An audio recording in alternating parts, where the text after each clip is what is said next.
I prefer that. Okay, guys. All right, let me just share my screen. Okay, so the last time we stopped at, I think, creating, starting up a server and working with endpoints, right? So can you see my screen? Yes, we can. Okay. Yes. All right, so I didn't do it here. I didn't even complete my own part of the task. I didn't complete it. Okay, so I noticed that some people were actually writing the function directly inside of the what's it called? Inside of the express method rather. So the thing is, you're not, well, it's fine to actually write your, what's it called? It's fine to actually write your function or your handler straight inside of it, but it's not mostly advisable because it will be hard for you to track. And as a matter of fact, what we do is we separate this, we separate the codes from each other. So I think that's where separation of concerns comes in, whereby you have your handlers somewhere else, you have your, let's say, database codes somewhere else, and different separate files rather. So you just import all of them in one place and make use of them. So well, we're not going to be looking at that today. So what I actually want to do is maybe for us to continue from where we stopped. So I think in the last session we did get single user and also get multiple users. So we didn't actually do creating of users. So it's not just limited to users alone. Of course, you can create a lot of things. So you just, the approach is CRUD, right? So it's just for you to just understand what CRUD is. So how to create those things. So it's create, updates, read, yeah, and delete. So we've done getting. So today we are going to be looking at updating and deleting, right? So in fact, if time allows us, we can even go further than that. Okay, so yeah. If you guys can see my screen now, do you have any question concerning what you are seeing at the moment?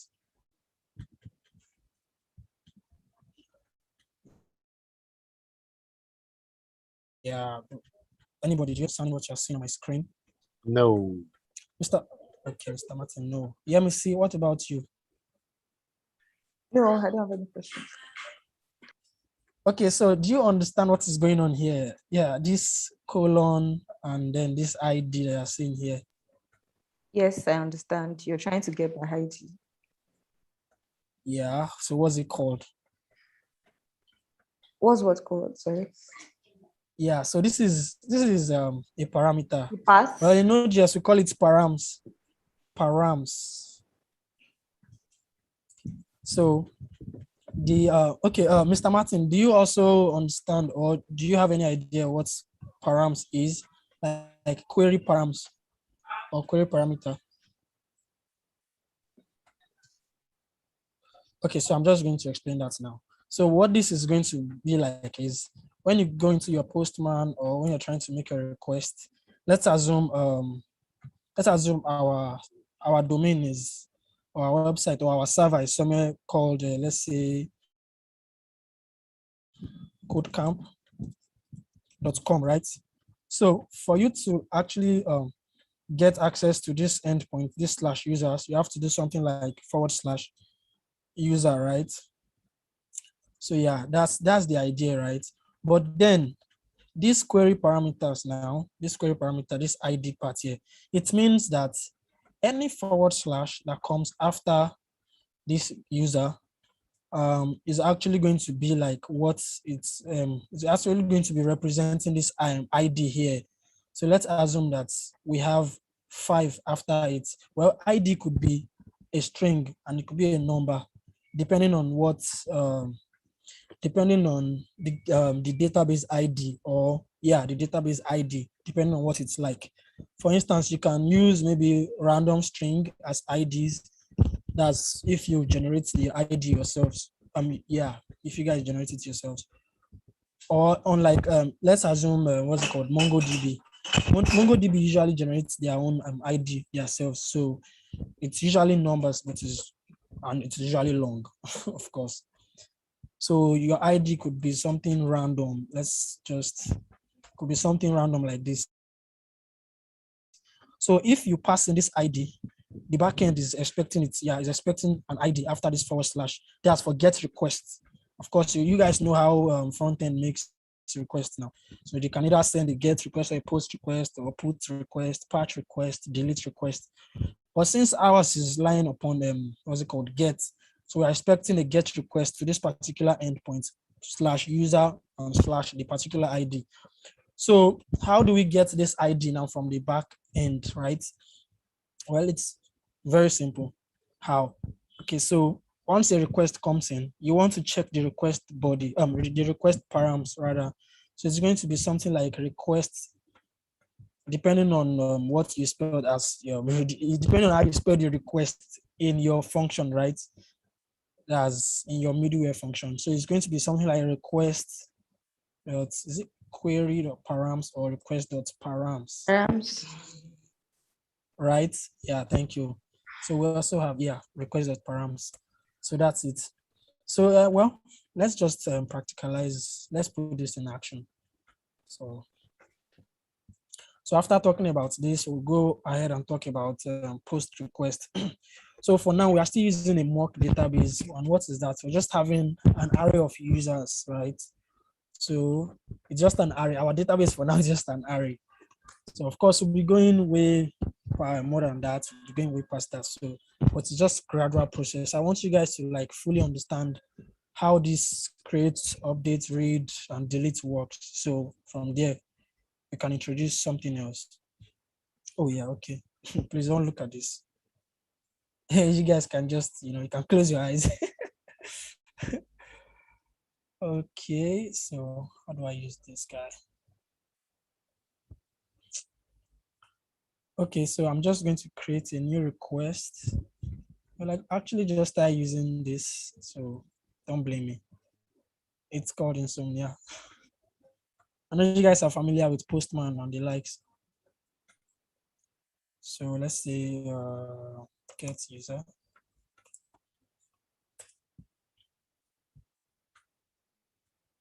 Okay. So we have HTTPS. Oh, no, HTTP rather. HTTP localhost. I think it's 3,000. So let me just quickly ask you guys this question. I believe you all know how to create a server now, right? Mr. For me, Martin. yes. For me, yes. Yes, we can. Yeah, okay. Well, don't just answer for everybody. So how many people do we have here? David.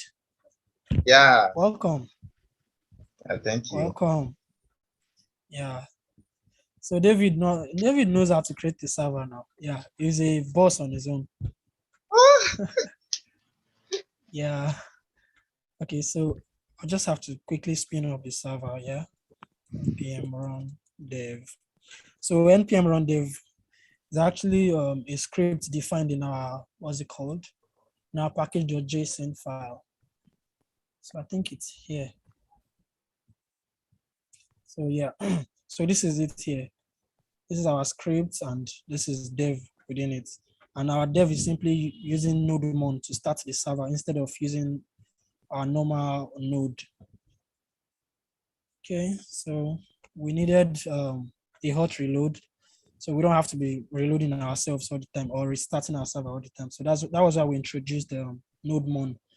And nodemon is a package on npm. Yeah, so you can just check out nodemon on npmjs.org. Okay, so let's see what this would bring. Okay, /user or user all. Couldn't resolve host name. Let's spell it right. Localhost 3000, right?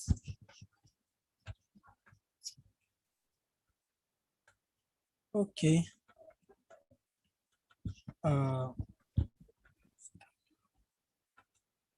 okay.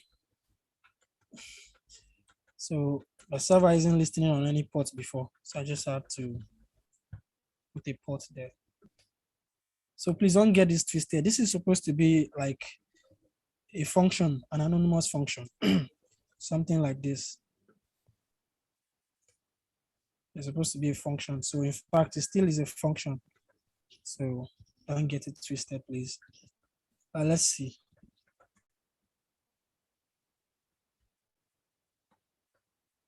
Couldn't resolve host name. Think we have. How is this usually done? Yeah, that's it. Okay, guys. For now, why are we getting just one user? So let's check that out. So get user. Okay, so if you can see my screen now, what I did here is I tried as much as possible to not write the function directly inside of the get method, and in fact inside of my what's it called, middleware. So this is it here. I just altered this guy here. Do I have it somewhere up there? If I look it up, this is it here, right? Why am I setting a port here? Okay, so this is for get user, and I think it's getting just one user.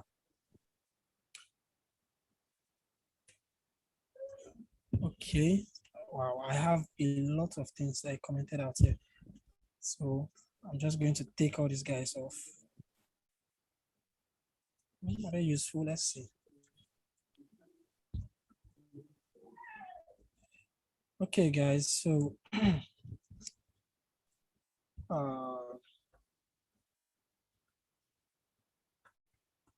should I be?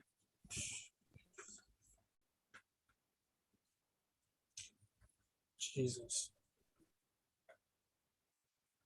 So yeah, okay, this is doing the same thing.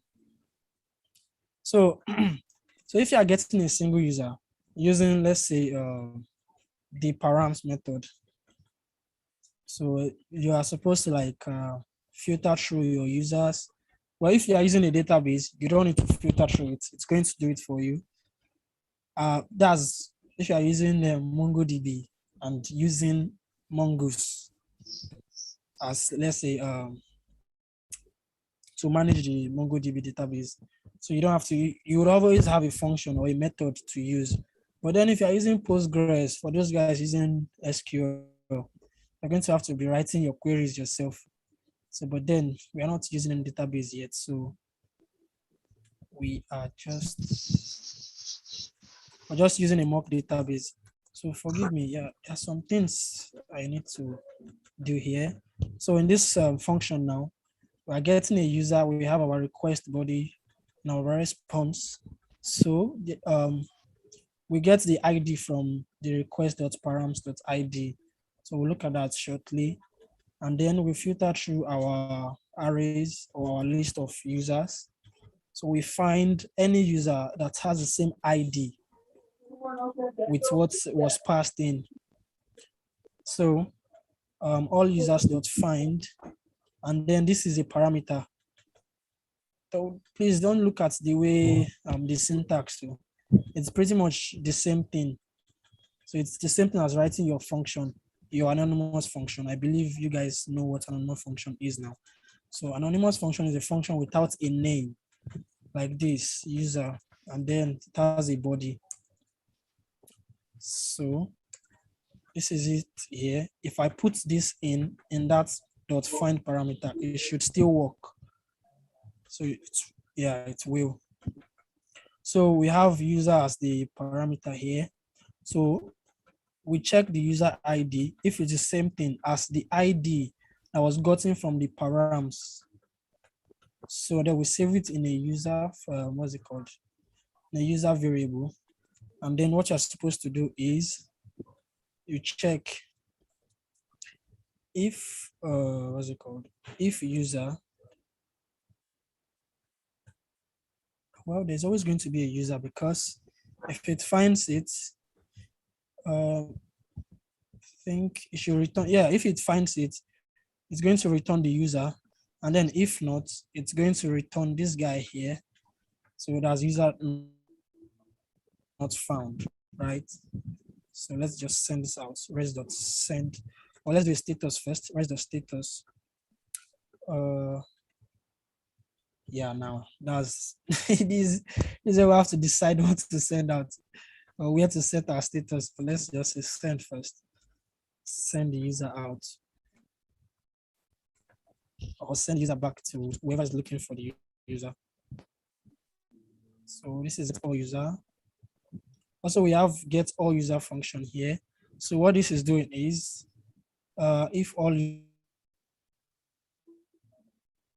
records, I believe we have an array. Yeah, so this is an array here called all user records. So it contains the list of users that are signed up for whatever our service is or whatever we are rendering as a service to them. So they've signed up. Now we have their details here, right? So our user has an ID, a name, age, and an address. Yeah, all our users they have that, yes. So we just find the user by their ID and do whatever we want to do with it. But for all users, so we just forget all users. We just have to like check if we have a user.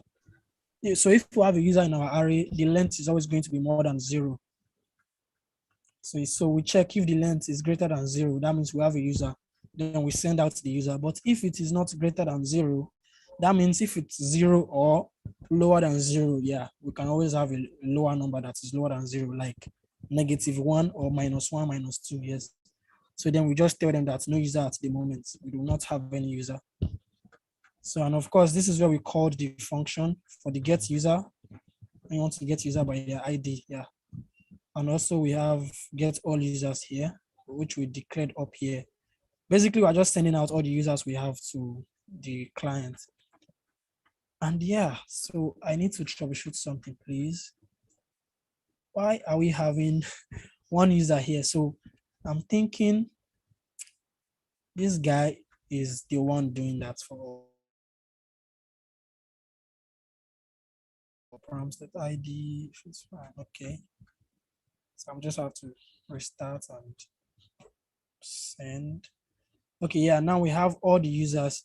So there's another thing here.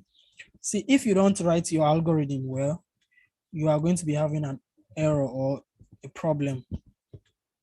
So now, this guy is coming first, right? And then after this guy.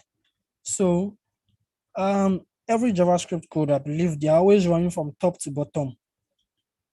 So when the, should I say compiler, when it's coming, when the JavaScript code is being executed, so the first thing is, it's when it gets here, it sees this app.get, and then it checks if there's something after, or if there's a value immediately after /user.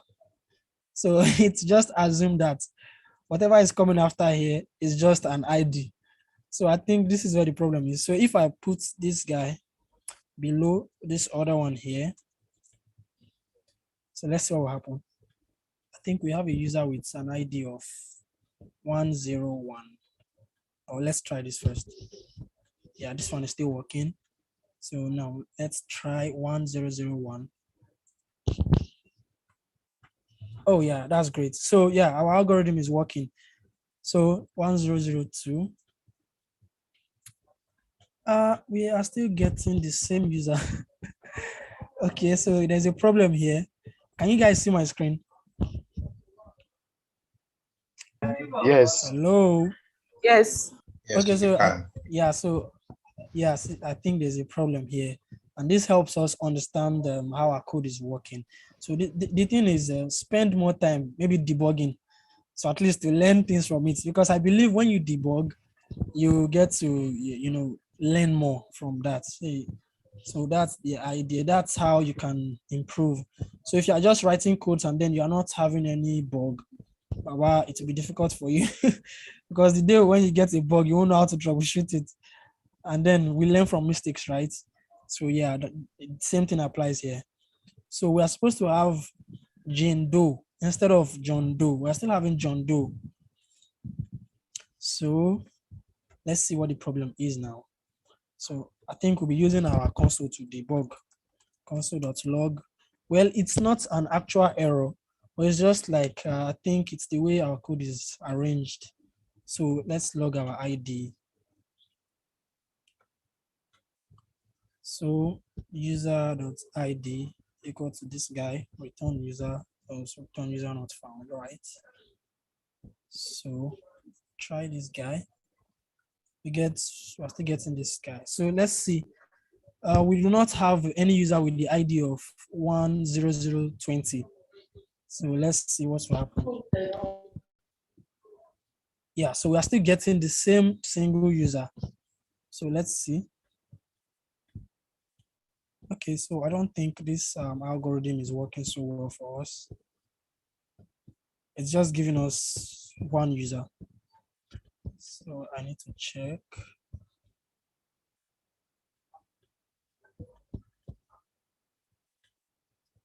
Okay. Let me just get single user, right? So this guy gets all users.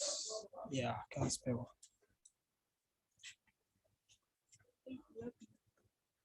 Okay.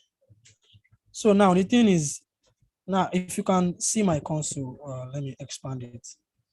If you can see my console, we are getting the IDs of the users according to what we logged inside of that, what's it called, function. So what's going on? Okay, so on this line, yeah, on this line here, we are logging the user ID and then it's being logged in the console here. So now the problem now is it's not actually an error. So this is actually the cause of should I say well, our algorithm isn't working too well. So I think it's the supposed problem. to be if it's not exactly equals to the ID. Okay. Yeah, well, of course we're going to check that out. So let's just see. Where did I? Oh, okay, it's not here. So sometimes you can write wrong algorithm and it's going to give you exactly what you write there.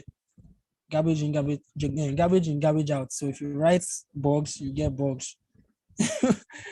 Okay, so I'm just going to do everything straight inside of this function here. So where is the error coming from? Is it this guy?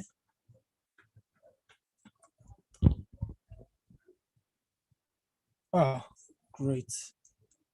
So this is it, like this, like this. Let me save and structure this code very well.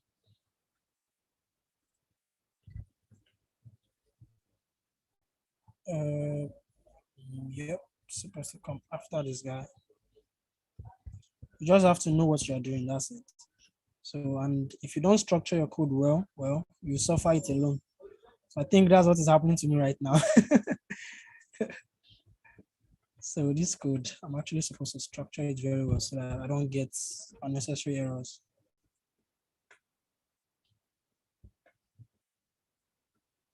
Okay, so there's no error again. So yeah, I'm going to do that now. I'm going to fix this right away. So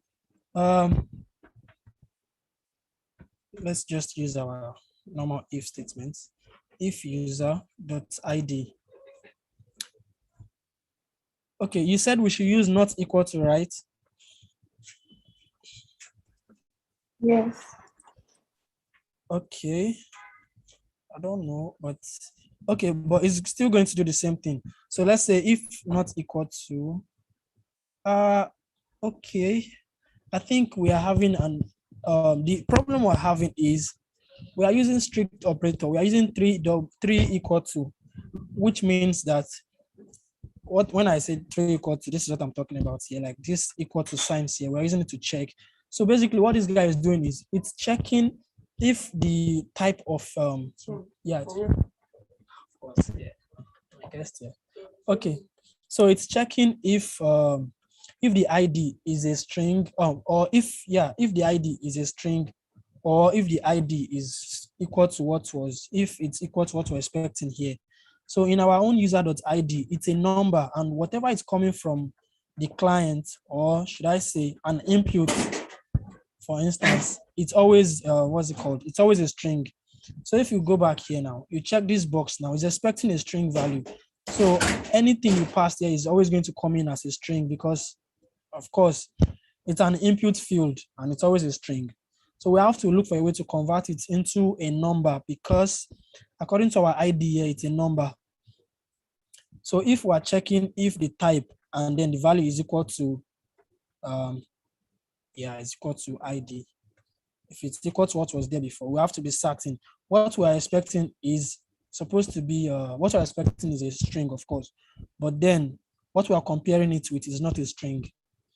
So our user.id is a number, and what we are bringing in is a string. So we have to convert that to a number. So I think isn't that supposed to be the problem? Well, I think it's supposed to be it. So we can convert a string to a number this way by using our number. What should I call this guy now? This is not actually a class. This is not actually a class. Well, let's just call it a function. Yeah, it's a function. So by convention, it's only classes that are supposed to start with capital letter, like the first letter they're supposed to be capital letter, right? That's the convention of classes when you're working with classes. But now we have it here. So you might want to think this is a class, but of course it's not. Okay, so yeah, we've successfully converted this guy to a number. So if this is equal to this, so we're going to be sending out our response straight inside of this guy. So res.send user.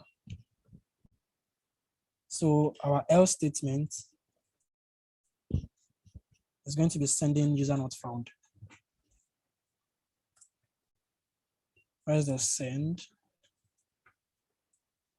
Of course, you can add what's it called? You can add the response. You can add the status to it if you want to. So we can just say status 404 for now. Let's 404. Well, that's for not found. So res the status 404.send. So this is going to tell the browser how to it's going to tell JavaScript how to the kind of the type of data that it's being sent out. Like, so it's going to like tell it that, oh, this is an error. So it's 404. So for the front end guys, if they're using JavaScript, they can easily catch this error in their .catch or their error handler function or method. So this is 404, and then this should be status. This should be 200, right? Okay. So 200 means okay. That we have what you requested for. Yeah, so it's okay. So, but this 404 means no, we don't have what you are looking for. So now let's check. I hope this will work well. Yeah, so we have 404. Can you guys see it?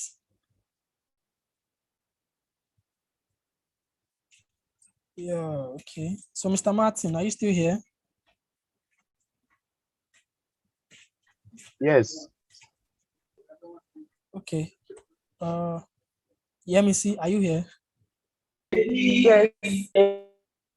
Oh yeah, okay, that place is kind of noisy. So yeah, so let's just test it. Let's test with the user we have. So we have a user with an ID of 1002. So let's test it now. Okay, so we are still getting not found, right? Oh yeah, we have a bunch of errors. Let's see, is this an error or a warning? Okay, so, and this guy is not formatting this error well for me. But then what is going on here is it said cannot set headers after they are sent to the client. So yeah, the problem is coming from here. So if user.id is equal to number user. Okay, so we're going to troubleshoot this one together now.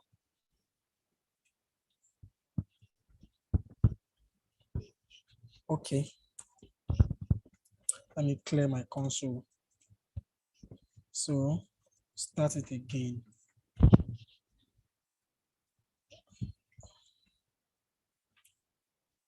Okay, so most times you guys might get such errors. So the error message is cannot set headers after they are sent out to the client. So the reason why we're getting that kind of error is because, let's say we are trying to send a message out, or when you're using res.send, for instance, let's assume that you're trying to send a message to the client twice. Meanwhile, according to backend, it does not do things, it doesn't send out response twice. So it's just one time. It's not an asynchronous stuff. It's just one time. So in any request, response is only supposed to be sent once. So you're supposed to send response just once. So if you try to send response twice in a single request, you get that same error. So now, in this case, now I think our code is sending out the response twice. Like this result status 200 is being sent, and then also this guy too. Oh yes. So the problem is, according to our else statement, it has nothing, like it's not doing anything. Our else statement is not doing anything. So if we get a response here, of course, the code is still going to come down here and execute whatever is on this line, because it's not part of this if statement. So we are supposed to put this guy here and put it here. So now, basically, these two res.send or res.status, these two lines now are in separate fields. So they are acting dependent, or they are depending on whatever this first if statement is. So if the user is being found, or if we're able to find the user, of course, we'll send out this success message that's res.status equals to 200. But then if we did not find the user, of course, that's when we execute this line of code. So before, we're executing both of them. All right, so that's where the error is, and let's just check this out again. So we're still getting user not found, right? So what's going on here? Okay, so we're still getting the same error, but then let's see our console.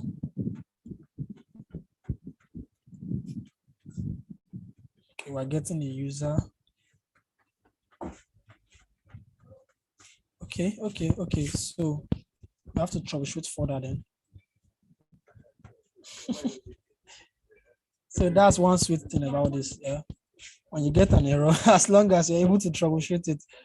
So for me, I enjoy troubleshooting errors well, because it develops you. Yeah, that's what is going to build you. So from experience, that's where you learn. So for me, I'm just going to take away this guy.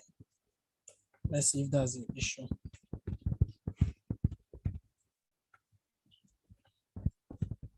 Okay, yeah, we're back online. Let's see.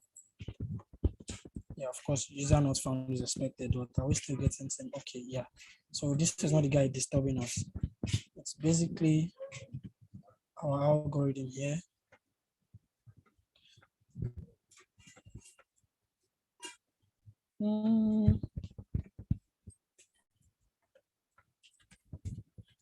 Take away us.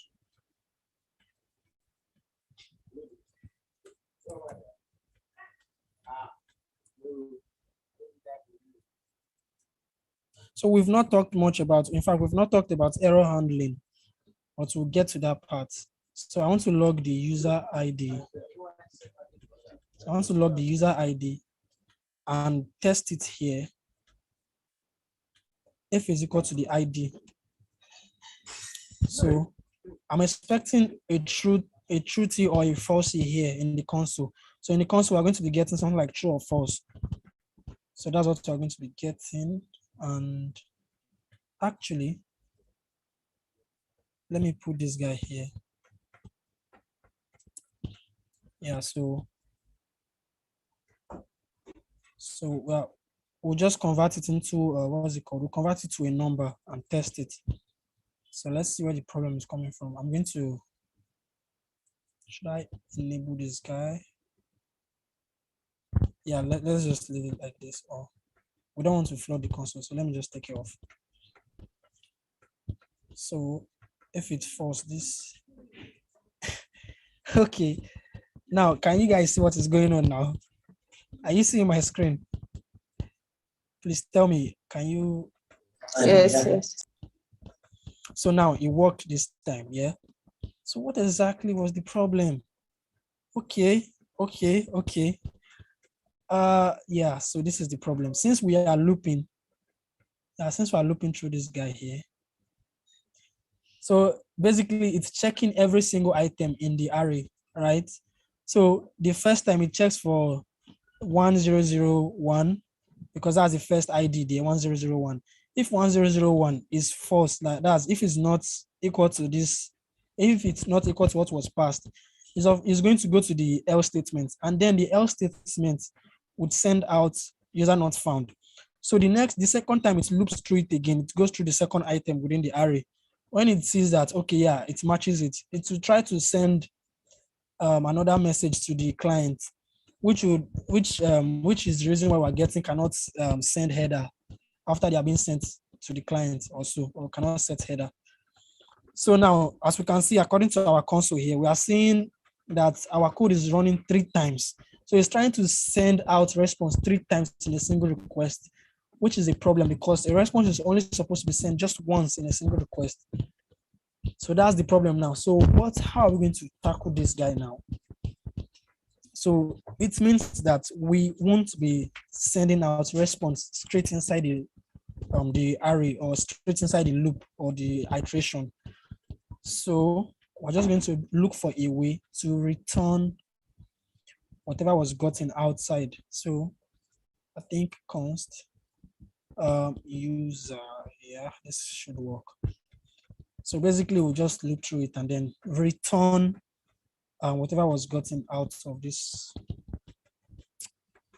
Yeah, so so if it's far, if we're able to get the user, we're just going to like it's return. I'm going to return the particular user. So please learn from this mistake, or learn from this. So you are not supposed to send that response right inside of an array that is being looped over.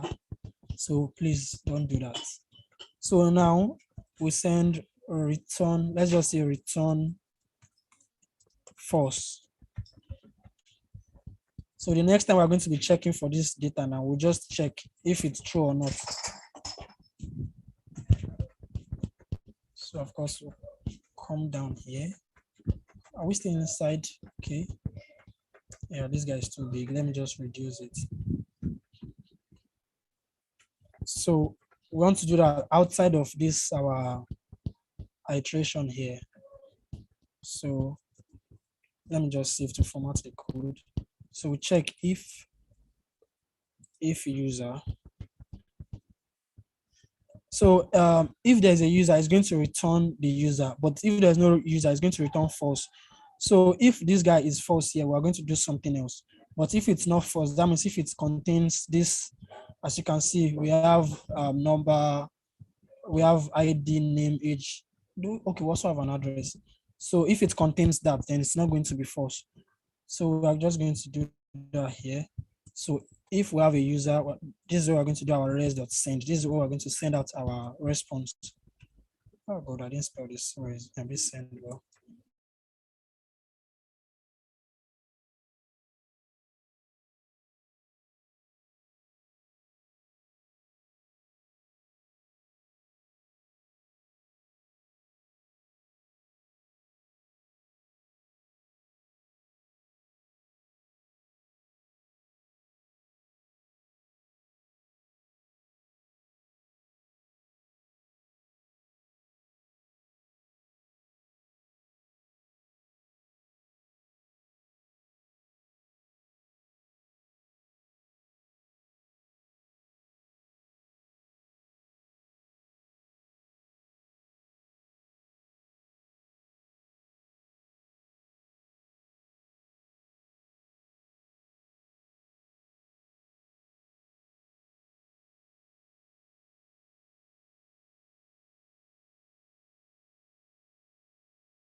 We can no longer hear anything.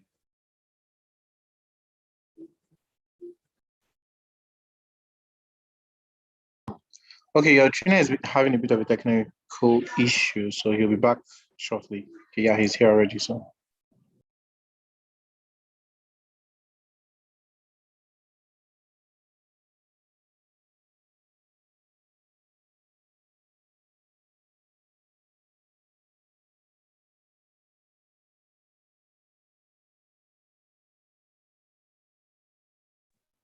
So can you see my screen? Hello, can anybody hear me? Yes, we can hear you. We can see your Yes. screen. Ah, thank you. What a relief. Okay, so what I did here, I don't know if you guys get this part. So we check for the user. After finding the user, we take them out of this our iteration. Holy shit! I'm sorry about the noise. So we take them out of the this our iteration here.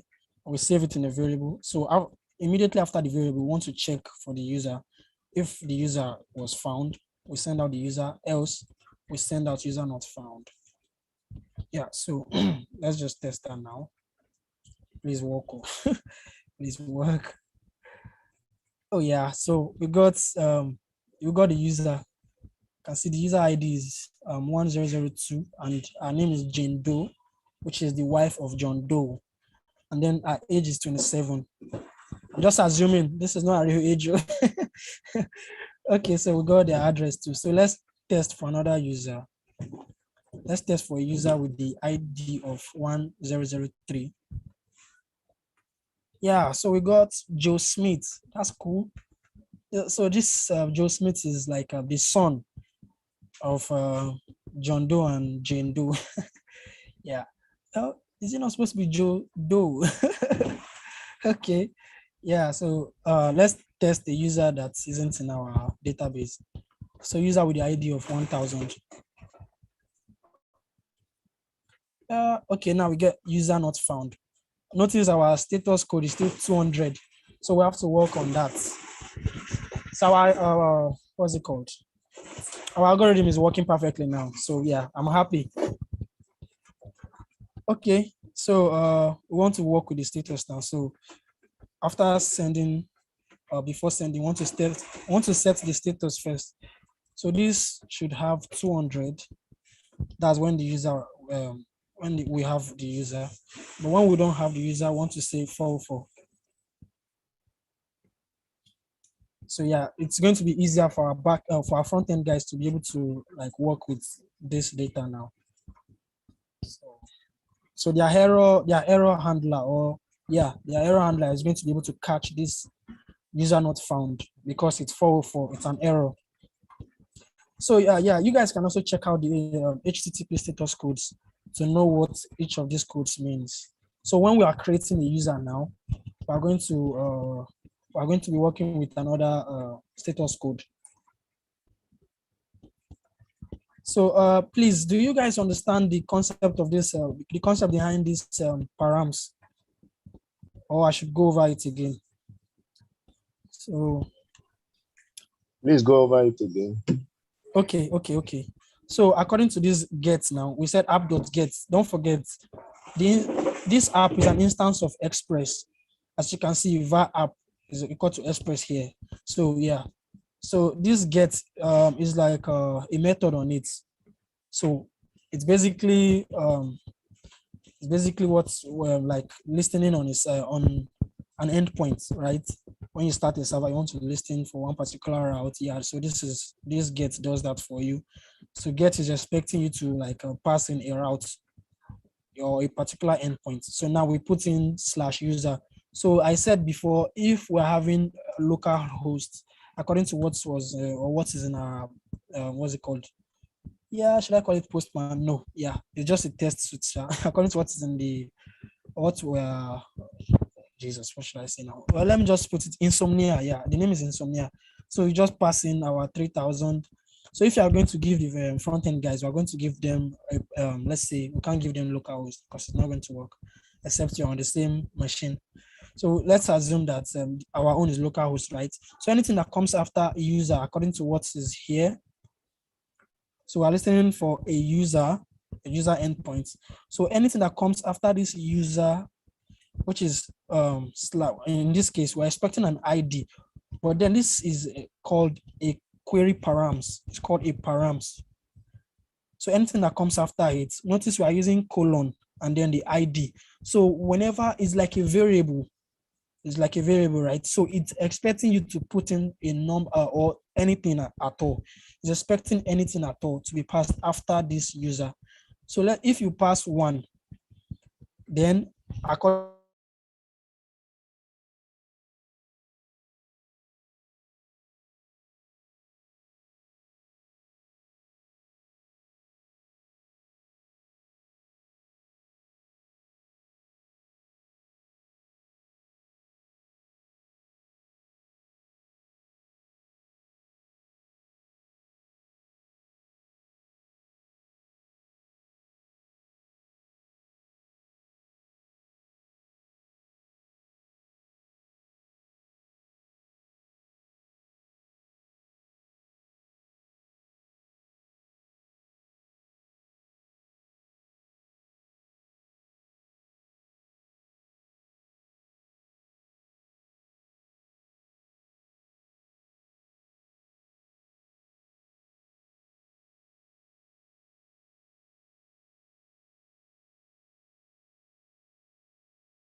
yeah, are you guys still with me?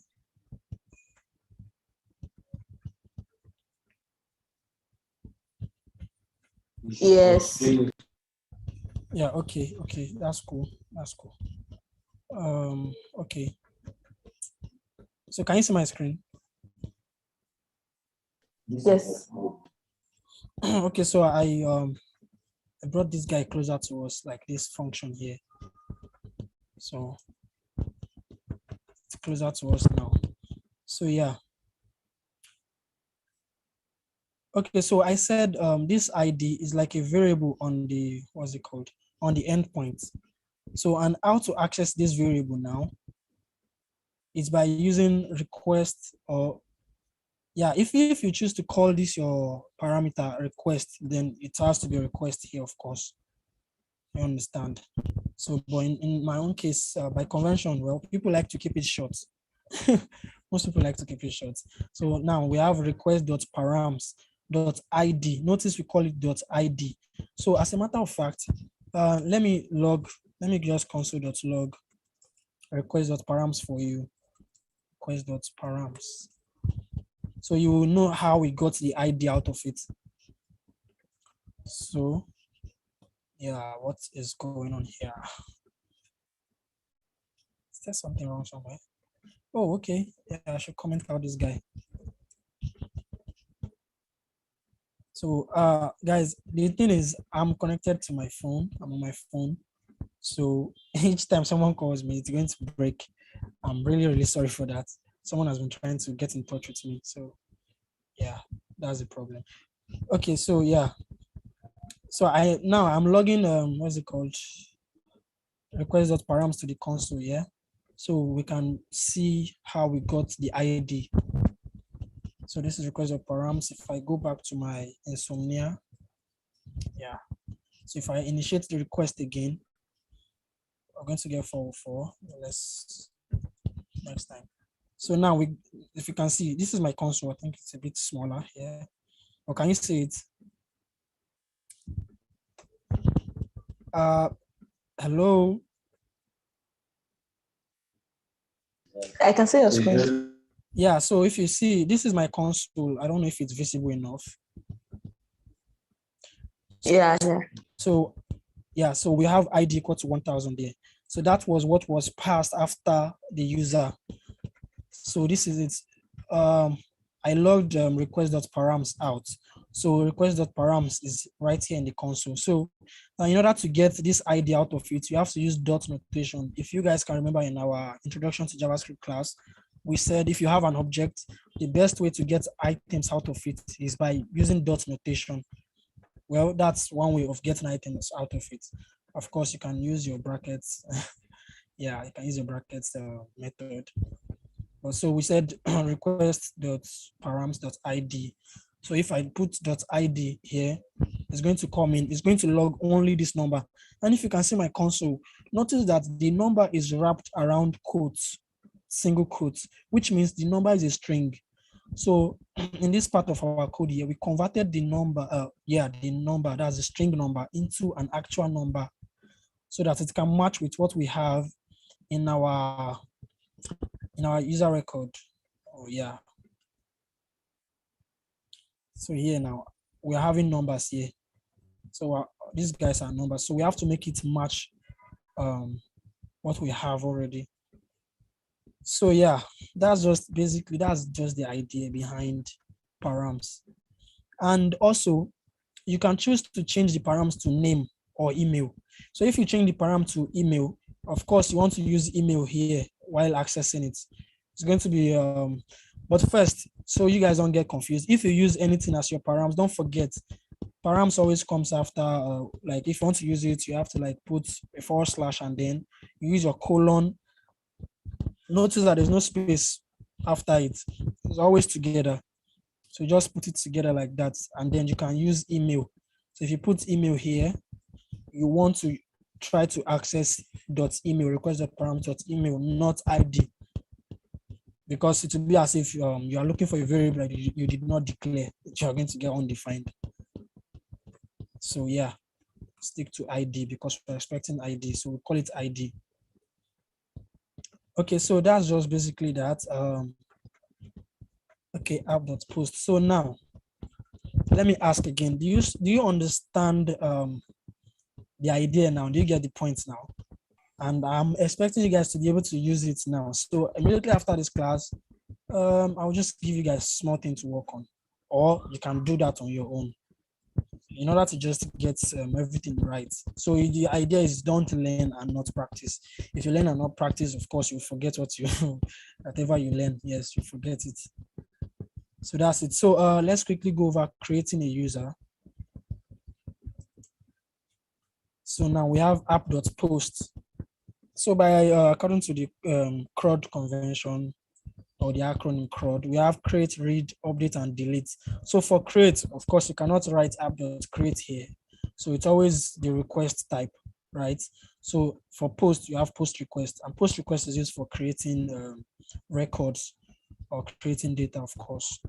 So now I want to post a new data to our server, or want to post to our server, and our server is going to, of course, save it somewhere, right? So yeah, we have, so me now, I'm going to look for a way to get this guy to be able to be, I'm going to try to minimize it. So I'm just going to do this, do it like this. So yeah, this would also work too, but you have to make it be on the same line. This would also work. This is like a single line if statement, a single line check. Of course, it's single line. Yeah, so it has to be on the same straight line. So if you want multi-line, you have to put your bracket after it. So yeah, so like this is to still work. So I want to minimize this guy.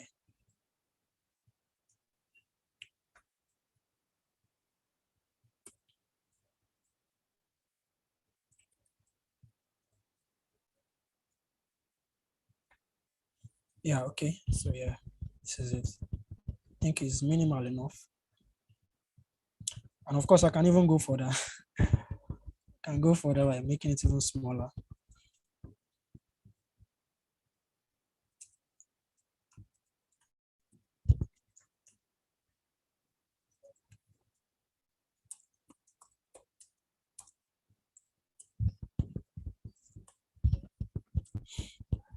Okay, so yeah, always comment your codes. So next time when you come in to read the code, you can still understand what is going on there by just like reading the codes instead of you just writing. So when you write too much codes and you don't comment, it will be very hard for someone else to understand your code. And sometimes if you leave your code for like, let's say a week, you didn't comment it and you come back, you'll be like, what is going on here? You'll be trying to like understand what is going on. So by commenting, it gives you like easy understanding of how your workflow is and what you're doing. So yeah. Okay. This is not the best way, but you have to be, comment it very well that you can understand. Hello, can you guys see my screen?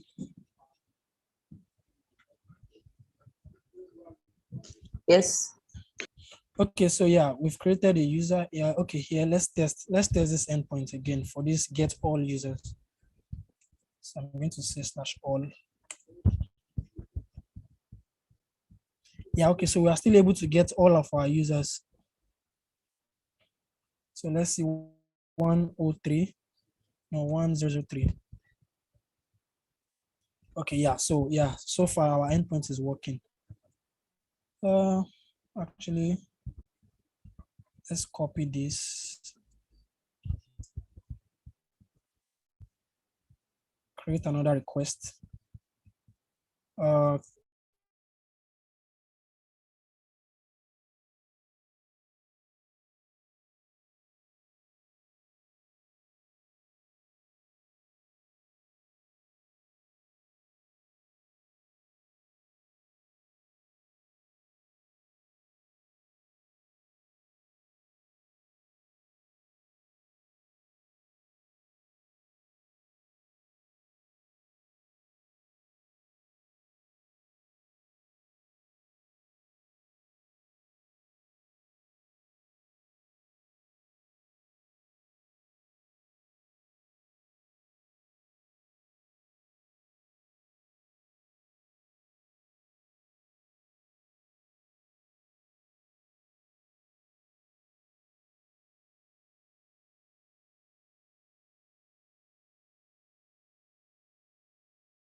Okay, so David is still here. That's good to know.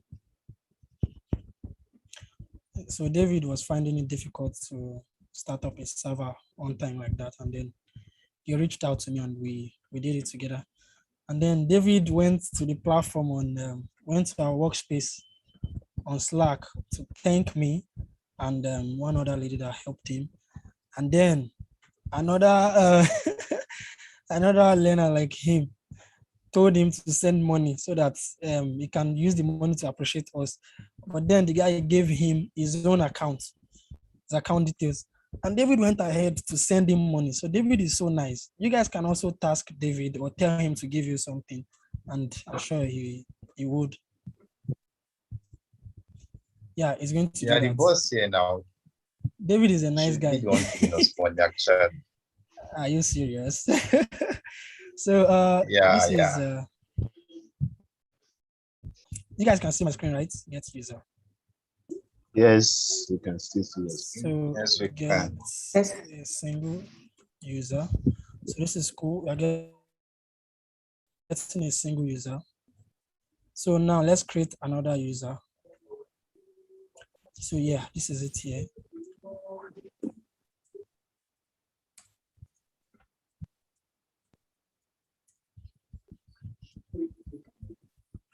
let me just stick to this, create a user. So basically, since we are using an array, right? Our database is on our server here. It's not being saved anywhere except our server. So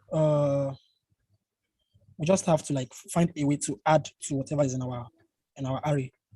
And I'm sure you guys, most of you guys know how to do that. It's just by pushing to the array, right? So then say okay, so let's first thing first,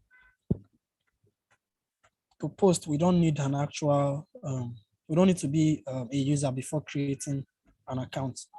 So the idea is you just allow them to create whatever they want to create, but then you have to check first to know what they are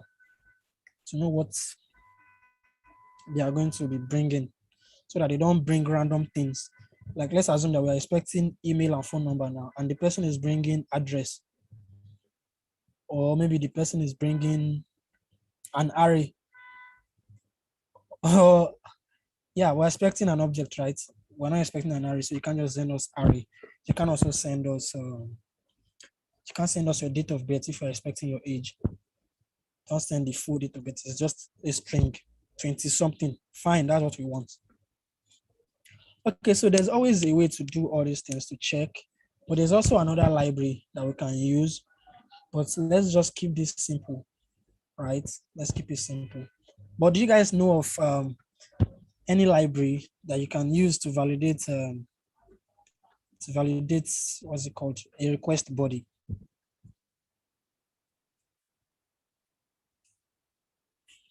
Anybody? Nobody. Okay, so yeah, let's just go ahead and so we check if request dot, actually we can destructure. So if you are there, are you guys familiar with destructuring an object or object destruction? No. Yeah. Are you guys familiar with that?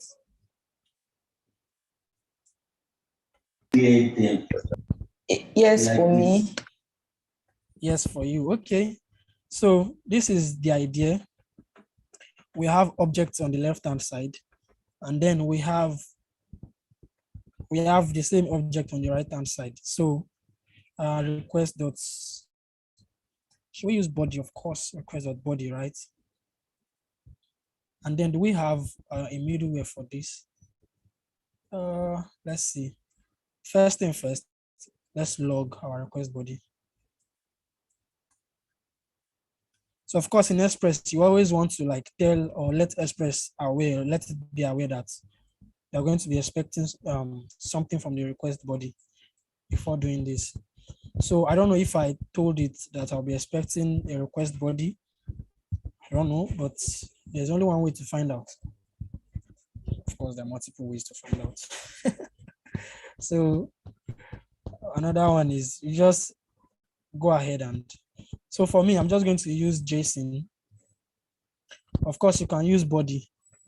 You can use a form data, like form URL encoded. You can use that. But I like to use this guy. So this is JSON. Do you guys know anything about JSON? Or you can call it JSON, whichever you like. JSON. Are you familiar with JSON or JSON, so that we can I can Yeah. explain? Yes. Yes. Mr. Okay, I have to come up with the names. Mr. Martins. Yes. Are you okay? So let's assume that someone that is not aware of it is coming to watch this video. So let's just JSON is basically JavaScript object notation. So basically it's expecting an object, right? It's an object, as a matter of fact. It's just that the syntax is just different from normal object. So in this case, you have to have both the key and the value has to be a string, has to be in quotes. I think we can we have 20 or 50 here. Yeah, of course. Okay, so for the string, yeah, you have to have what's it called? The string has to be in quotes, and the key, basically the key, mostly is the key. The key has to be in quotes. So we have name. Do we have name? So let's not go ahead and send nonsense. Let's validate. We have name, age, and address, right? Name. That's going to be my name, right? Age. Now, this is where the problem is, because I don't want to tell anybody my age. My age is private to me and me alone. Yeah, I want to know. Yes. Yeah, there's no need, I beg. Please, I don't know. So my address, let's say, no, I don't want to put my address. I don't want somebody to come and beat me in my house. So number 14. Lagos. Please, this is Lagos Ikeja, or it's supposed to be Ikeja Lagos. All right, it's fine. So we're not using it to do any serious thing. Okay, so yeah, we can also include our ID, right? But then it's not always done. In fact, it's never done. You cannot allow your user to be bringing their IDs now, right? Well, let's not allow them bring it. So we have to look for a way to auto increment it here. That's going to be stressful, but yeah, what can we do? Let's send it in. Check our console. Now we have undefined. Notice our request is still running, right? So I mentioned something the other time, that each time you are constructing you're creating your function, your API, or you open the request, always close the request. So now we've opened the request now for this endpoint. We have app.post, and we are posting to the user routes, right? And then in this route now, in this handler, it's called handler, right? So this part is called handler. It's what's handling your request. So in this our handler now, we just did console.log here. And yeah, it got what was passed. It got it from the request body. But then it didn't actually get the particular thing. Instead, it got undefined. So I mentioned earlier that we have to let Express be aware that we're expecting a request body. Yeah. But then the point here is you have to send out a response. If not, your user is always going to be stuck. Your user is going to be stuck at this particular page here. It's just going to be loading and loading and loading for life. And except if there's a timeout for it. But now we're still loading. It's been 78 seconds. The request has not closed. So we have to close it. Of course, we have to close it by either sending something or just ending the connection. Okay, so yeah, let's tell Express to what's it called? Allow us to get data from the body. So before we used to have something called body parser. I think it's body dash parser, right? So but now I think it's Express. Well, it used to be an external library before. You have to install it as a third-party library. But now Express has made our life easier, and it has this body parser within it. It's a middleware actually. So I'm interested in what middleware is soon, but yeah, everything is most likely middleware when it comes to app.use. It's expecting middleware. So app.use, is it express.json? So express.json. Yeah, let's try JSON. So yeah, according to this description, JSON options body parser. As you can see, they're telling us now that it's a body parser. It's using body parser options. So just basically, it's what's the options that you're going to put in your body parser library when you install it that you are still going to put here. So yeah, let's just go ahead and do that. So now we are telling us Express that, oh, okay, we are expecting a JSON the body you are going to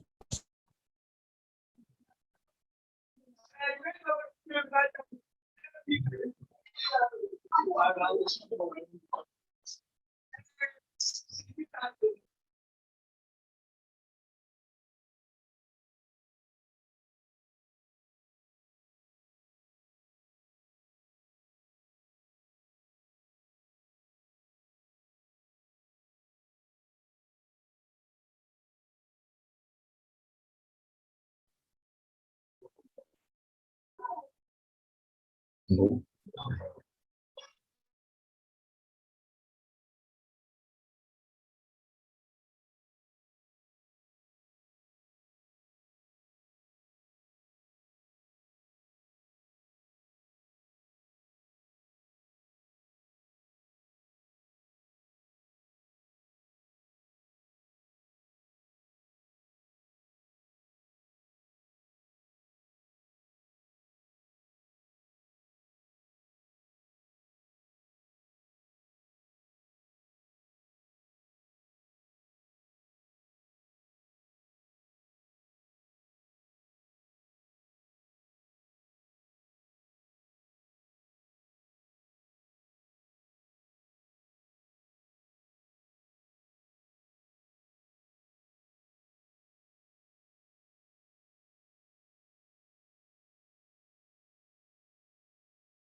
today for me, today is not a very good day. The network here is super bad. So you just have to just use it that way. Okay, guys. So oh yeah, URL encoded is actually correct. Yeah. Today is most likely a very, very bad day for me. Okay, guys. So yeah, if you can see my screen. Okay. So thanks to that Express middleware, we have our body here now. If you can see my screen, I'm sure you'll be able to see this.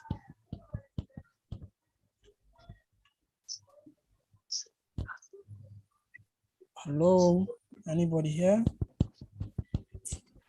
Yeah, we Yeah, can we hear you. can hear Yeah, you. we're with you. Okay, yeah. So thank God for this guy. So after passing in that Express middleware, it was able to fetch us our request body successfully, and instead of undefined, we're getting the actual value.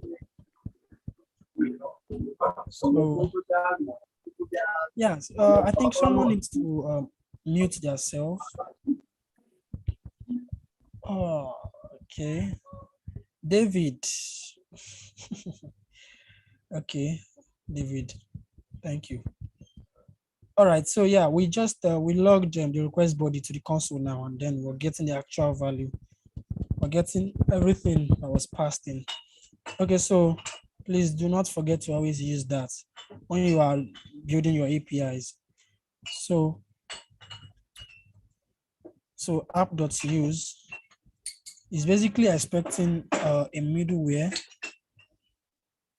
So what's this? Let's see. So it's expecting, okay, handlers, right? That means you can pass in a lot of handlers. So what handler means is like your function that handles, let's say, a request body, right? It handles a request coming from the server. So of course, a handler will surely have what's it called? A request and a response. That's your parameters. And yeah, some handlers you can also put in your next middleware too. But then we are just going to keep it simple here. So app.use is expecting you to write a function with request, a response, and then you must return something, right? It's handling something. So it's expecting, oh, did I say return something? Yeah, you can choose to return something, but then, so yeah, you must like have this function there. it can't be undefined. It can't be like just an object put in a function, and then you're handling something within it. So you must be using, while doing all these things, of course, you want to use your request and your response. So basically, we're going to still talk more of middlewares. So in that our middlewares, we'll be using it. It's just like a middleman, of course. It's like a middleman. So we have a client and we have the server. So they are talking to each other directly, right? So our middleware is just mostly going to be like a middleman. So, okay, now it's just like an agent. You want to talk to the owner of this house, please, you have to come to me first, right? So that's it. So when you come to the agent does some kind of things, maybe gives you an access to talking to, or let's assume I'm an artist and you can't get to me directly, a big artist. You have to pass through the manager. So the manager will just be the one to give you access to the the artist. Yeah, let's think of it that way. So our middleware is just going to be doing something, maybe like you can do different things too. In this case now, this is just turning the request body. It's putting it in in a JSON format for us, or in an object format, and then passing it to our main handler. So what is going on there is like, let me just use this. Let me use this flow. I want to take out this guy and, oh God, why are you not going? Stop on here. Okay, so we have our server, and then along the line, we have our express.json here. And then after that, on the other hand, we have our function. So that our function is our handler function, and just call it handler here. Just so it's an handler, of course. Oh, a handler, right? That's the right word. Sorry, forgive me. Okay, so no, this shouldn't be server. This should be client. Yeah. So, and the other part here is of course the server. So the client comes in, sends in their data, and then our express.json, which is a middleware, of course, it takes that particular request or that particular stuff that they're sending to us, the data they're sending to us, it takes it and then converts it into an object, like the object you are seeing in my console right now, this guy here. So our express.json converts it into this guy, and then after converting it, then it passes it to our handler.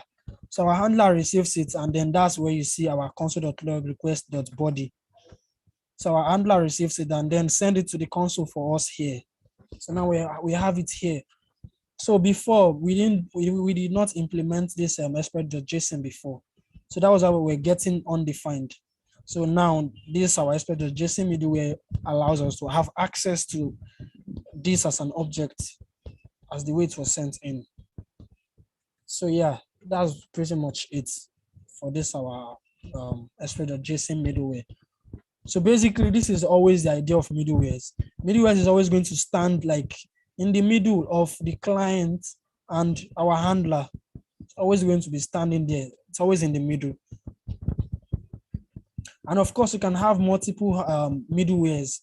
We can also attach something called Malta, or I don't know, we can attach another middleware. Let's say app. I don't know what to add there. Or let's say app.use. Another middleware, we can have another middleware called, we can have Morgan. We can have Morgan. And this app.json, express.json is our, what's it called? URL encoded, our body parser. So we use the body parser middleware, of course. So yeah, we can have all these guys here as middleware, these two guys as middlewares. So first, express.json is going to process the data, and then after processing it, it's going to call the next function or middleware.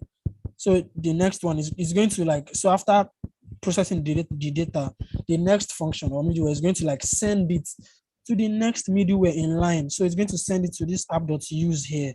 So app.use is going to process its own. After that, it's going to then send it So our main handler, that is that. So of course, we want to do some checks. So let's assume you are building a system that has an admin, has a user and an admin. So that you want to always use your middleware to first check if the user is an admin or just a user. Well, it's not always like that. But then if there are some areas that you only want the admin to be able to access, so you have to check if the user is an admin or not. That's where your middleware comes into. So that is that for that. Okay, so let me just leave this guy here. So yeah, so now we have our, can you guys hear me? Can you guys hear me? Yes, we can hear you. Yes. Okay, so I hope that is simple enough for middlewares. Hope you get that. Yeah, okay. Please, can you go back to that function where you declare the middleware for the function middleware? Yeah, Can you okay. just go back? Of course, we'll get there. Yeah, okay, so this is it. So app.use, according to app.use, when you see app.use, this is the application here. So you see handlers, right? In the parameters, they wrote handlers. And then this is basically a way of spreading it. So they spread these handlers. They know that, of course, you might want to send multiple handlers, so they have to spread it.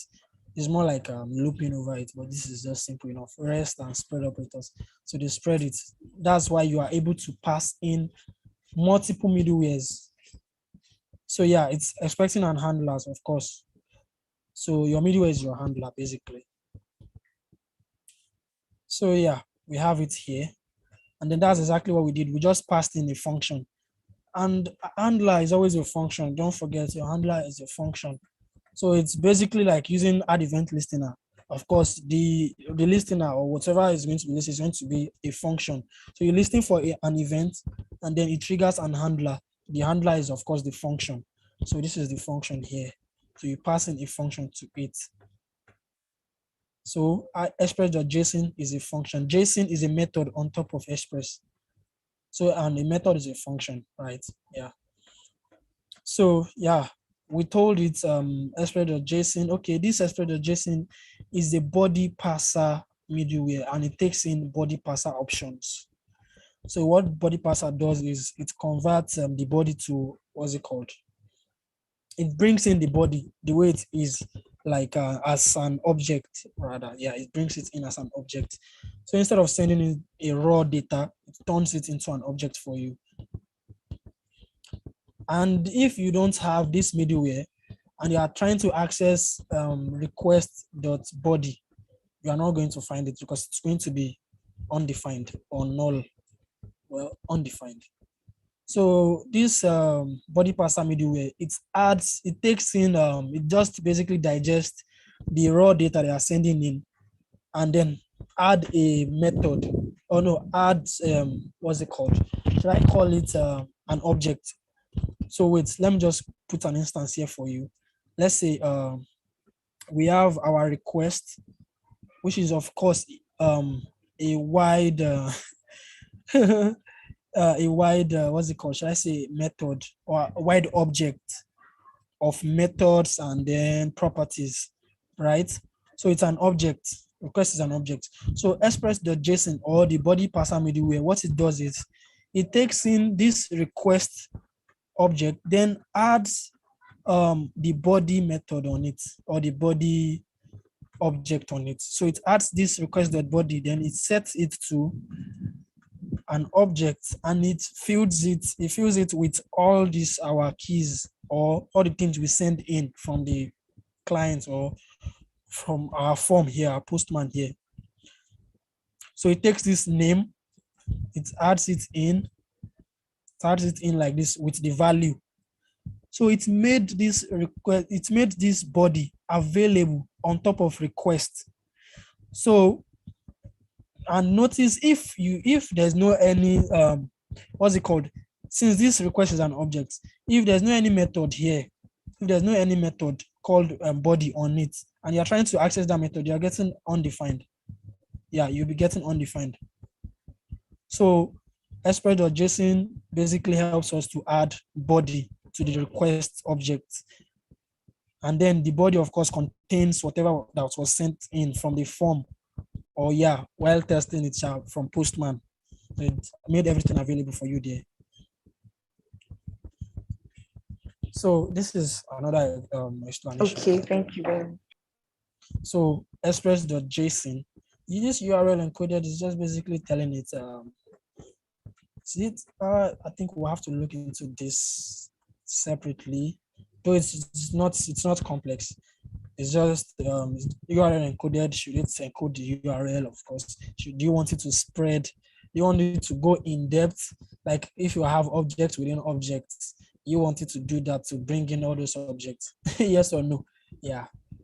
Well, I think that is it. So coming, let me just switch my network quickly.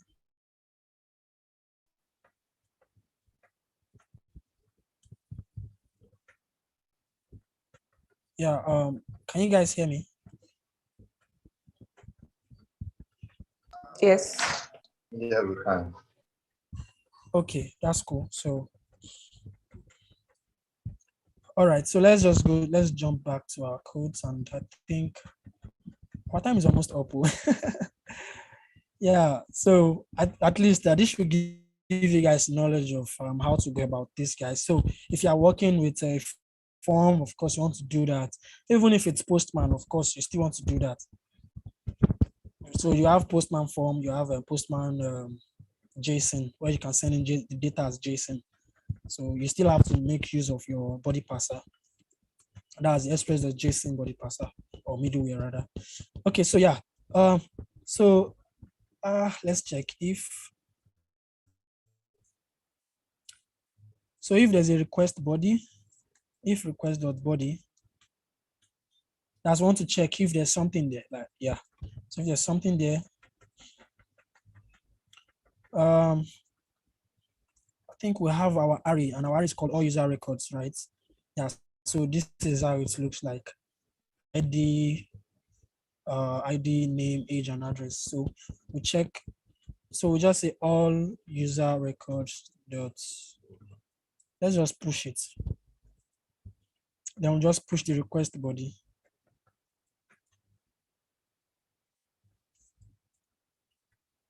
Yeah, so we just basically push the request body to it. And after pushing it, we send out a response, yes? Rest.status. So our status now, since they are creating something on our server, like they post something for us, they're expecting us to help them create the record, right? Or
yeah, guys, can you hear me?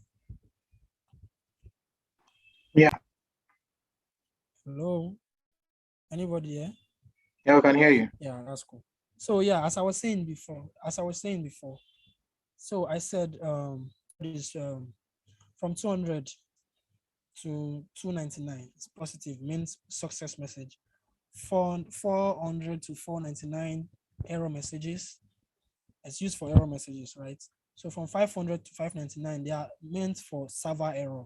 That's when your server has issues.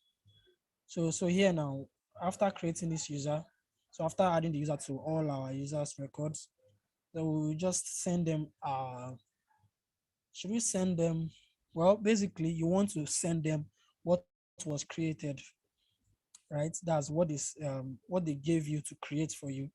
You can either send it back to them or you send them a success message that it's been created.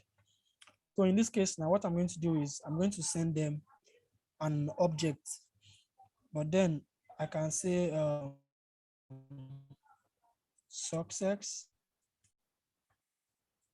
I can say success is true, and then I can just basically tell them that this is the data that was created. So the data is going to be the request dot body.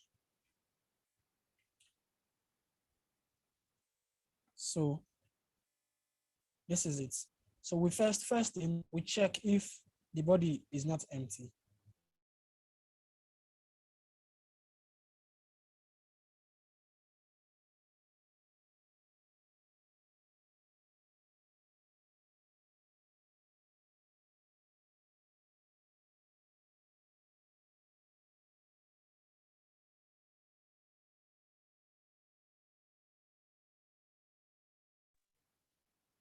So it's crazy over here. The network is really crazy.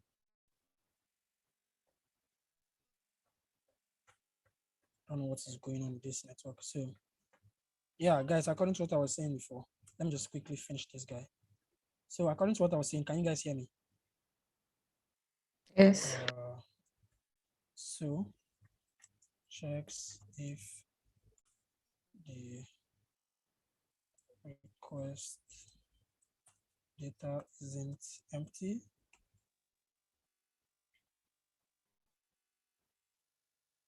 Yeah, so check, validate that, and afterward save the data in our database, send out response.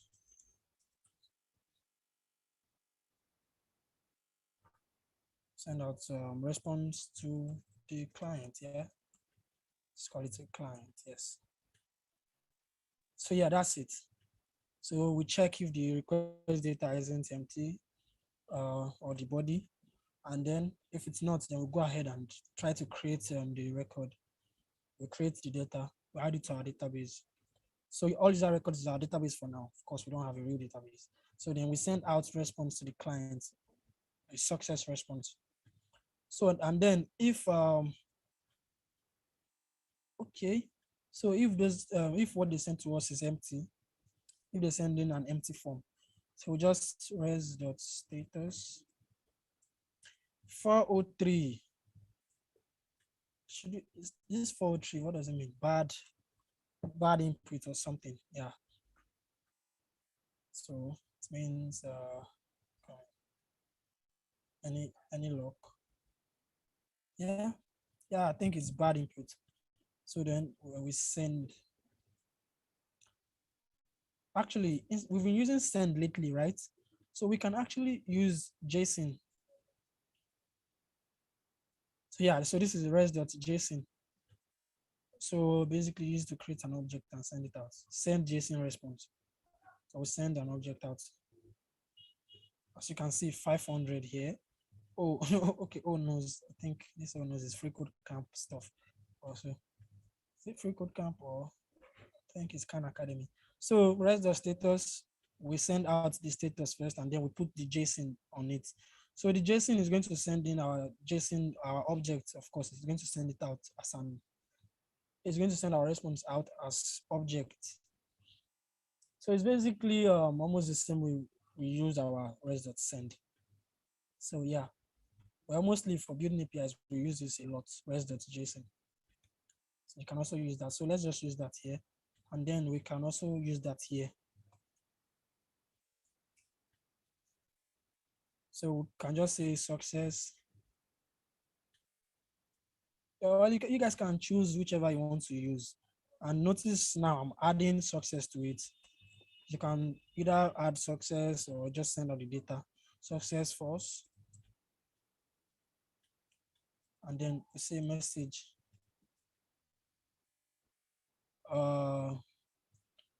Say empty data is not allowed. Or you can choose to send in any message you like, or send out any message you like or you wish to.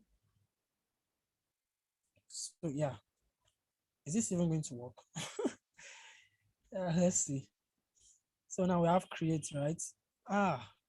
We have to add our ID. We have to, can you guys hear me? So we have to add an, Yes, we can hear you. so we have to add an ID. So the idea is we can actually choose to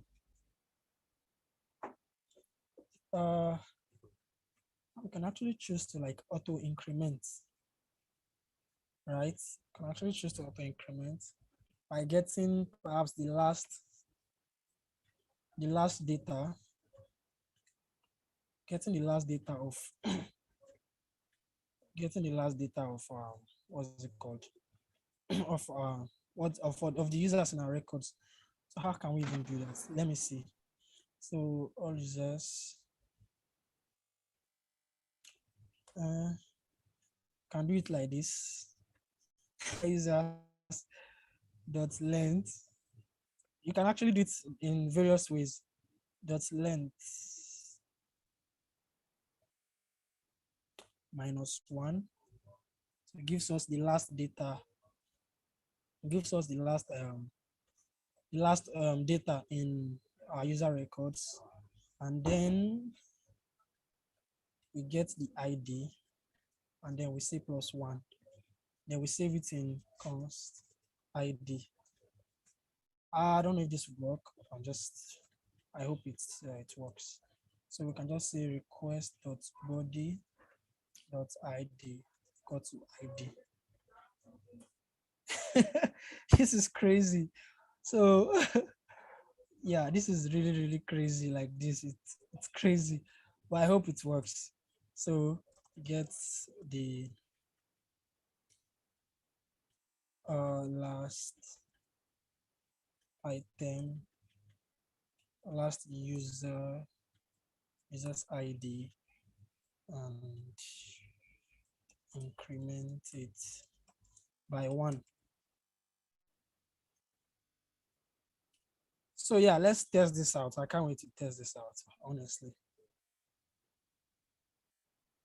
Please don't fuck up, please work. Whoa, okay, I think it worked. It's the last okay, yeah, now you can see the status code is 201 and it said created. So that's cool. So that's the status text beside it. 201 status text is created. So, and it worked the way we did it. So we have a new user with the ID of 104. So first thing, we have to be sure that it's not giving us the ID of the last user there. So okay, this is cool. The last user we have in our database, the ID is 1003. Yeah, the last user ID is 1003. And now we have a new user with the ID of 1004. So yeah, we just created a new user, and then we give them a unique ID, because this ID is not in our, we don't have a user with this ID. So let's try to create another user. So yeah, do you guys have any question?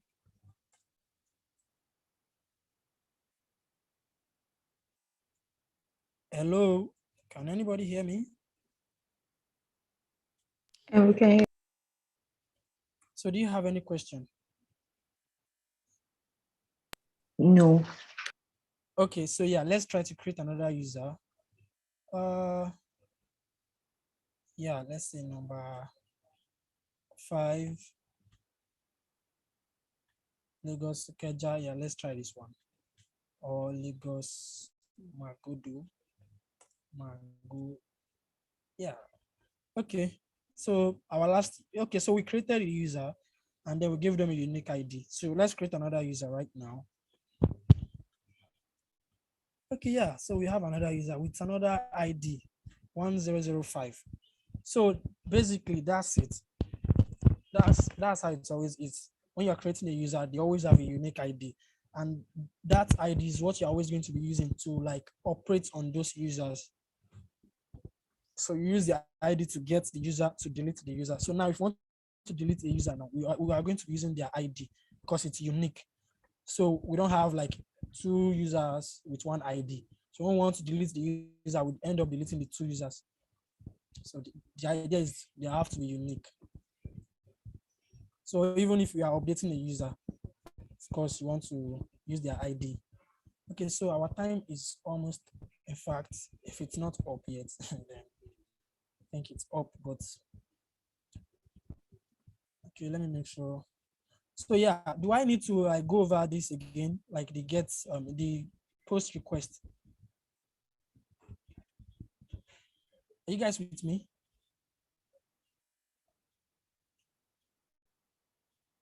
Hello, is Yes, anybody I can there? hear you. Okay, so yeah, this is just it. This is just it. Yeah, we check if okay, so let's try. Let's see if we can send in an empty stuff. Yeah, let's just see. Holy shit. We end up sending in empty data. Yeah, so okay, so another way we can do this is to be certain, yeah. So we have some amount of fields that we are expecting for the user to bring in. So let's say we check for the name. If request.body.name, so this would be too much. Let's just try to destructure these guys out of it. Const, we have name, address, and age within the request body. So these are the things we are expecting from the request body, right? So the request body is we're expecting an object that contains these three data here, these three keys.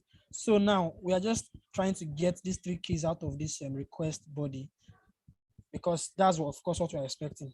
So now for us to be certain that none of this is empty.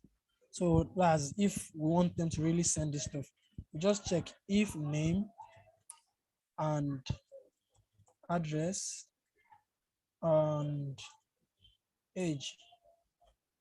So basically, if name means that's if there is name, if and age and address rather. So that means if there's name and there's address and age, they will process the data. If not, then we just send them. Now we have to be like try to generalize everything. So just a bad input. So now we save that. We run it again. Now we get bad inputs. Success is false. Message bad input. So yeah, they have to bring in. So for instance now, for instance, if I have empty name, let me see. Bad input. Oh boy, 403 is forbidden. I thought 401 is supposed to be forbidden. Let's see. 401. Oh, 401 is unauthorized, right? So I just have to go and look over that unauthorized. Okay, it's unauthorized. So yes, notice I'm still getting bad inputs here. Why? Because the name field is empty. So that is strict. It's telling you that the name field can be empty. So yeah, you have to bring in a name. You cannot have a user without a name. So yeah. So if I try this now, it should work. Now we have a user. So yeah, that's it. So yeah, don't forget, this is called object destructuring. Object destructuring. Yeah, you guys can Google it any other time that you're free. Object destructuring. So here, this is the most coolest thing we did in this tutorial here, on this video. getting this guy. Okay, so yeah, that's cool. You guys can try it out. So basically, you get the data, the array, then you put in the array as the ID, and then you do dot length -1. So this is going to be like the key, or what's it called? What they call it? The index. So we get the particular user by their index. So the index is the last one there. So all the index and all the, the array length -1 gives you the last user or the last item in the array. So when we get the last item, we do dot ID. So to get the ID of the last item there, and then we add 1 to it. So yeah, Mr. IK. Yeah, I'm with you, Remy. Okay, so I'm wondering, is it possible to spare us like maybe extra 10 minutes? Okay, go ahead. All right, thank you so much. So yeah, let's just quickly use that time to do something else, something that won't waste our time, right? So let's try delete now. App.delete. We still have update treats. So the reason why I'm doing this now is I want us to get like to get a good understanding or a solid understanding of how this works. So user, like how CRUD operation, how you can use CRUD operation. So when we're done with CRUD operation, we move to something else, maybe like having middlewares and all that. So yeah. So after this, we're going to like, maybe we can then work with a real form. And you guys created a form before, like in the front end task, you created a form. Okay, so yeah, so that's it. So work on that form. We used to create the user according to what they pass in. Okay, so yeah, we have this guy. So let's also, well, it's not good to do this inside of this request, I suppose. It's not good to do it, but then some of us enjoy doing it. So you can also create this function elsewhere and then pass it in. So let's quickly use it. So const, yeah, don't forget, we need an ID. We need an ID. So we'll just put our colon and then the ID. So we'll say ID equal to request.params. Don't forget, it's always called params when you're doing something like this. Params.id. So we check if damn. So now we have to like iterate over all our users. Const user equal to, so all user, don't forget, all user records is our database. All user records dot find. Should we do find or filter? Let's try filter. So the filter takes in so the first it takes in a function, of course. So this function represents the parameter represents each items. So it represents, or rather represents each user. So it represents each user in this array, or each items in the array. So in our case, since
Okay, guys.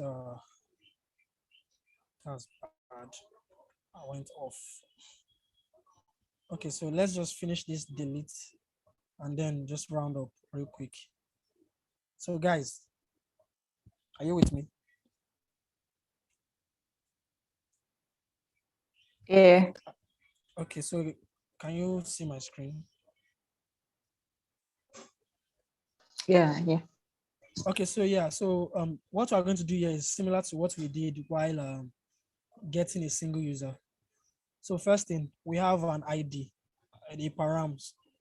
So it's an ID, yeah. So we get the ID, but first we convert the ID into a number.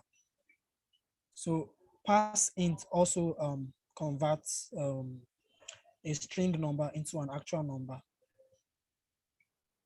So yeah, that's what I did here. Pass int converts the params to a number, and then we compare the number. We compare the ID to each of our IDs. So yeah, I'm going to use this easy method here. So a shorthand if statement. So I'll just return the user. So else, if the user isn't there, else return false. Yeah, simple enough. Okay, so down here now, we check if there's a user, right? So please don't get this twisted. The user variable here is different from the user parameter in this function, in this filter function. So we have global and local scope. So this user in this parameter now, in this function parameter, is only limited to is only accessible within the function body. So this one out here is different entirely. So yeah, we check if we have the user, then we have to be now we have to say all user records dot slice, right? Slice. This is going to be kind of difficult for me. Start number, end number. Now we have to get. Okay, so we can do this, or instead, we can choose to, if user.id, then return the actual user. If the user matches, return the user. Or we can choose to like just say if user.id is not this guy, we return it, but then false. So what we did here, well, I wanted to use this slice method, but then I've decided not to. So yeah, if so the idea here is we'll return is this we're not supposed to return just one user,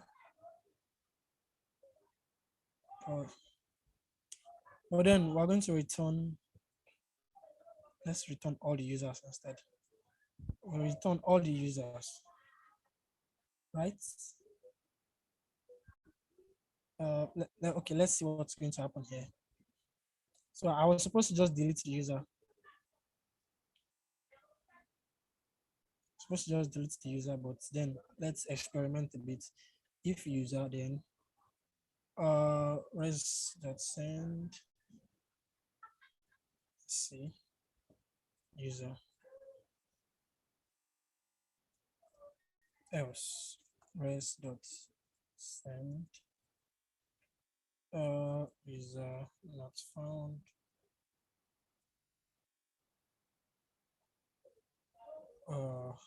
Okay, so basically it returns a user. I mean, it returns all the user if the user that has this ID isn't found, or it did not find it.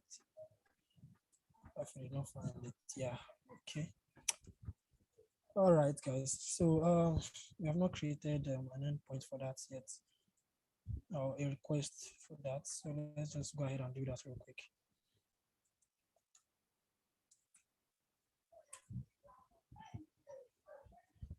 The type of request is delete.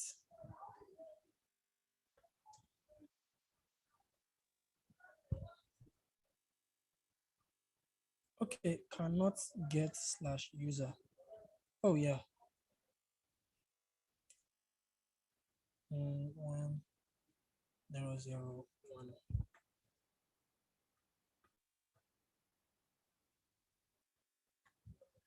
Okay, so yeah, it worked.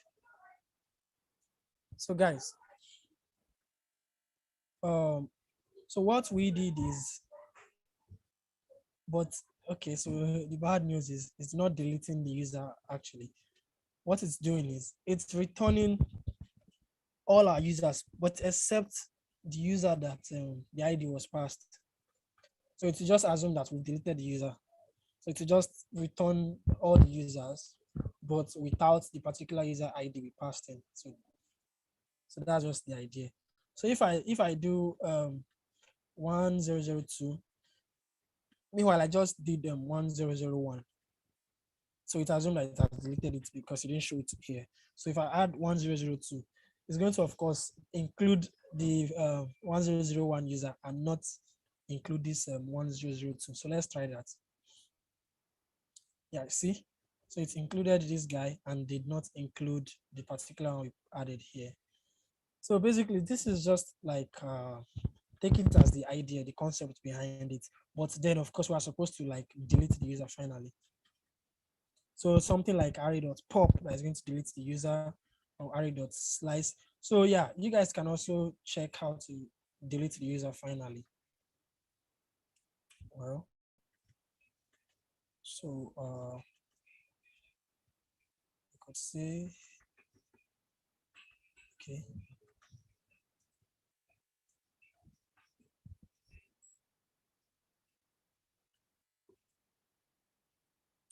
So can you guys hear me? Do you guys understand what we did?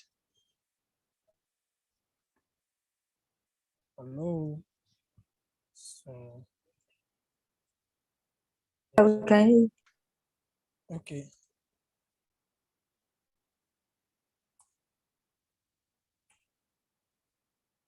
So yeah. So let's try JavaScript object method. Let's delete the user like that. So I'm not sure it's still going to be the same. It's going to be the same thing. Yes, that's still the same thing. So after deleting this user,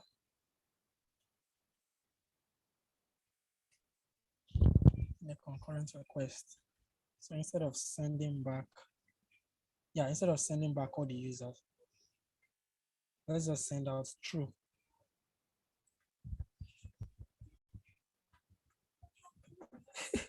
Okay, of course, it's still going to do the same thing. So it's still going to bring all the user, loop over it, delete one user out of it. And yeah, so if we had a database that was saving this stuff to it would have been better.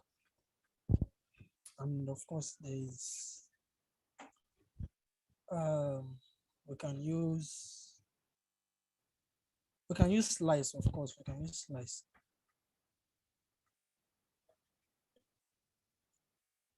So yeah, it's still going to be the same, yes. So but then the idea is deleting, of course, yeah. It's deleting the user because when you pass in 1002 and then it returns users without that ID. So yeah, so the idea is it has deleted that stuff for us. I mean the user for us. So yeah, that's it. You can also use slice to make it continual or to make it consistent.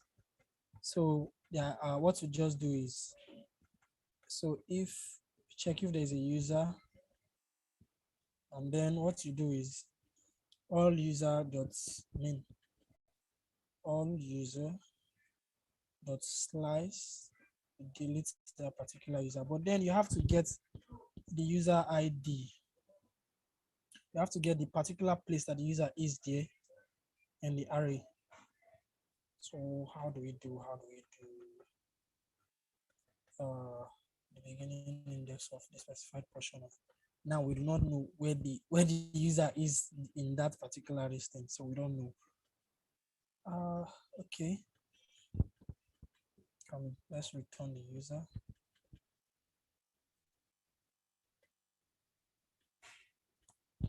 Or return user as you find. So Mr. Ike. Yeah, I'm with you. Oh, okay. That's cool. Okay, I'm sorry I'm taking too long here. Person, this user, is this going to even work? So yeah, I mean, array is complex, I swear. So log. Okay, guys, maybe I should just give you this as an assignment. Because but we're going to we're going to cover this part, a little about this part in the next tutorial before moving on. So yeah. So Mr. Ike, please, you can just round up. So guys, yeah, let me quickly ask this question. Please, do you understand what's all the things we did today?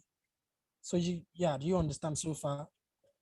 You can just like leave this deleting part of it if you don't understand it, but then the rest, the middleware, the creating of users, the generating of ID for users. Hope you guys got that part.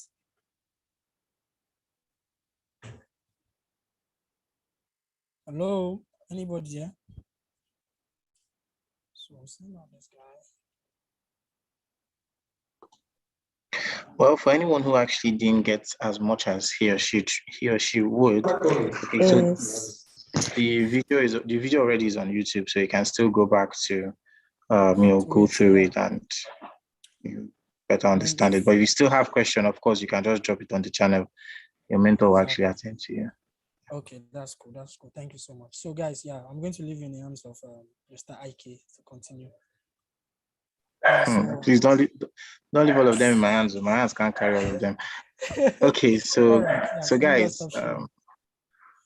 yeah, so thank you everyone. Okay, so let me see. Please just do as I requested, and for the rest, just have a wonderful day. So, when is the next class, please? class is going to be on Saturday. Yeah. So pardon Time? me this last time. Okay, yeah, it's going to be 11. It's already on Okay, the so Saturday 11 a.m. Okay, so thank you very much, you guys. So see you on Saturday. Have a nice day.